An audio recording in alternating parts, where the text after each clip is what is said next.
Assalamualaikum warahmatullahi wabarakatuh. Jumpa lagi di Radio Jurik.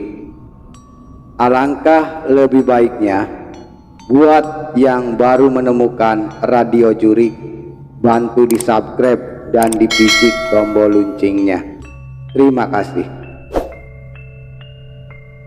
Kali ini Radio Jurik memiliki cerita yang berjudul Arwah Gentayangan Maria. Kita langsung aja ke ceritanya. Selamat mendengarkan.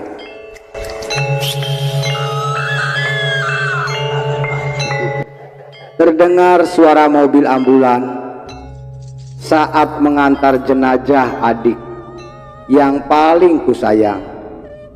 Maria sekarang beristirahat untuk selama-lamanya. Aku hanya bisa melihat jenazah adikku itu terbaring, sudah menjadi kebiasaan di keluargaku. Jika ada yang meninggal, kita pasti akan mengumpulkan barang-barang kesukaannya, mulai dari baju, cincin, boneka, barang-barang pribadinya, bahkan sampai handphone adikku pun ikut dikubur bersama jenazahnya. Menurut kepercayaan keluarga kami, itu dilakukan agar mereka tidak kesepian di sana. Percaya atau tidak, tapi itu sudah menjadi kebiasaan di keluarga kami. Sampai sekarang Maria adikku meninggal karena insiden. Tidak ada yang melihat jelas kematiannya, tapi katanya adikku tergilas truk yang sedang lewat. Air mataku sudah habis. Aku hanya bisa pasrah. Jika mengingat kejadian itu, belum seminggu setelah insiden itu, aku mulai merasakan hal-hal yang di luar nalarku. Malam itu aku kembali ke Semarang, sedang orang tuaku masih di kampung. Di perjalanan aku masih merasa ada perasaan yang mengganjal, dan entah apa itu. Akhirnya aku sampai di rumahku. Aku nyalakan semua lampu, beranjak ke kamar. Setelah itu aku pergi ke dapur untuk mengambil minuman, dan tiba-tiba aku bergegas ke ruangan tengah. Aku melihat TV-ku menyala sendiri. Aku mengambil remote dan mematikannya. Aku cukup heran, namun aku abaikan saja.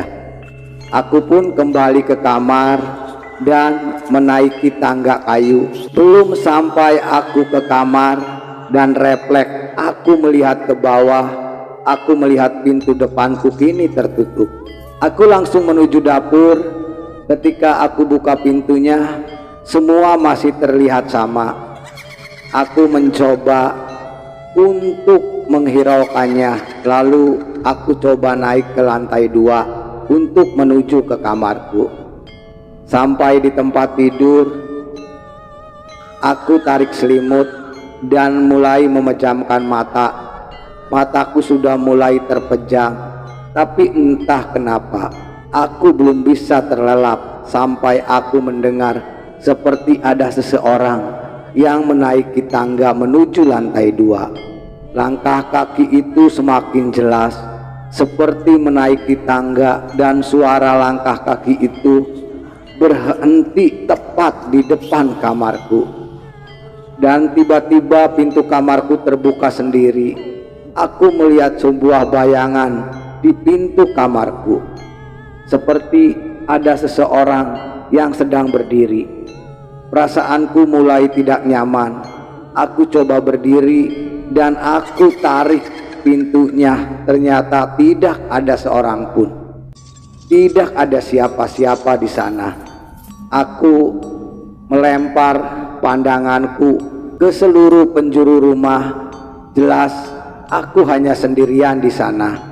Tapi bagaimana mungkin? Apa ini hanya halusinasiku? dan samar terdengar suara gaduh yang berasal dari dapur. Buru-buru aku berlari ke dapur, tapi nihil kembali, tidak ada siapa-siapa. Hanya saja aku melihat piring dan beberapa panci berubah posisi, seperti baru saja ada yang memainkannya. Tanpa pikir panjang, aku kembali ke atas, ke dalam kamarku. Jujur, aku jadi sedikit takut. Aku mengambil handphone dan segera menghubungi temanku untuk sekedar menemaniku, tapi tidak ada yang menjawab ketika aku sedang berusaha menghubungi temanku. Tiba-tiba saja terdengar suara piano yang berasal dari lantai bawah ruangan tengahku. Piano itu terdengar melantun dan nada piano ini sepertinya tidak asing. Aku seakan sering mendengarnya, tapi di mana? Kepalaku banyak dipenuhi pertanyaan penasaran. Aku beranjak ke arah bawah, tepat di mana piano itu berada, dan begitu sampai, piano itu tidak berbunyi. Aku kembali menatap nanar ke sekitarku. Semua terasa sepi. Aku lemas ketakutan, sampai terdengar bunyi handphone saat aku lihat nama yang ada di layar handphoneku tertulis di sana. Mana aku mendapatkan telepon dari Maria, adikku yang sudah meninggal. Dengan perasaan yang tidak menentu, aku pun mengangkat. Halo Dik. Adik. Halo Dik. Adik kenapa? Terdengar suara tangisan di teleponku. Sudahlah Dik, jangan khawatir. Adik yang tenang di sana. Kita semua sudah ikhlasin adik.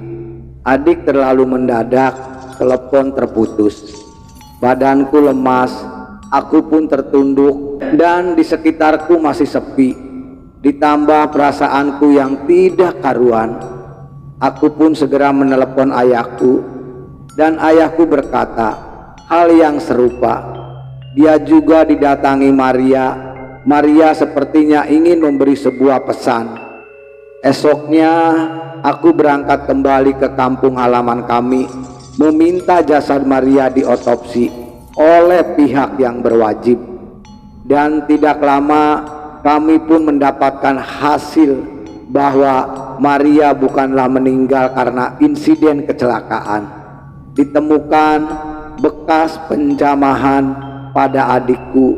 Bisa dibilang adikku dijamahi dulu lalu dibuang ke jalan agar dikira tertabrak.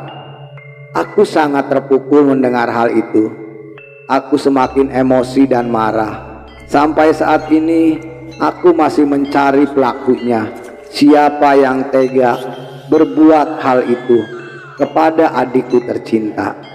Aku duduk dan melihat foto-foto dari adikku.